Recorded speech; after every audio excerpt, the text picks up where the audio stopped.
Қызылорда қаласының үздік шашектермен танымал кафесінде жөндеу жұмыстары барысында бағалы көне заттар табылды.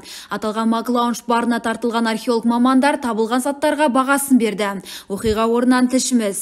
Қаламызға белгілі Мак-лаунж деген лаунж бар. Сол жақта қазір үлкен көлемде реконструкция жүріп жатыр екен. Соның мамандары реконструкция жұмысын жасау барысында жәдігерлер тауып алған ғой. Өздерінің көзіне бір құнды болып көрінген. Сонымен бізге хабарласты. Біз енді осы салада бірнеше жыл айналып жүргеннен келіп қарадық.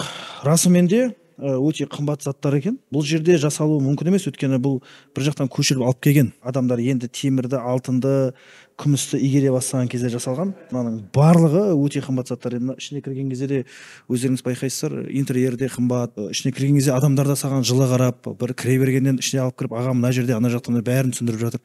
Бұл жерде ең қымбат емес нәрсе ол менюдағы тағамдар ғана деймін негізі.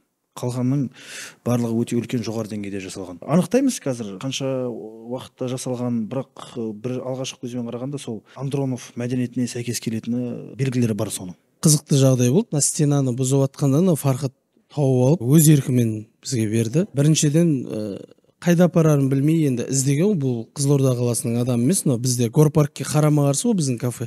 Сол парктен ломбард орналасқан көшеде кетіп бара жатқан жерден көріп қалдық камерадан. Сонда не істеп жүрсің деп, сізді іздеп жүрмін, алтындар тауып алдым, соны берейін деп едім, іздеп жүрмін деп. Сон міне, рахмет Фархат, көп музейге өткіземіз. Шахзода Палауова, Наталья Баранина, ПТК арнасы.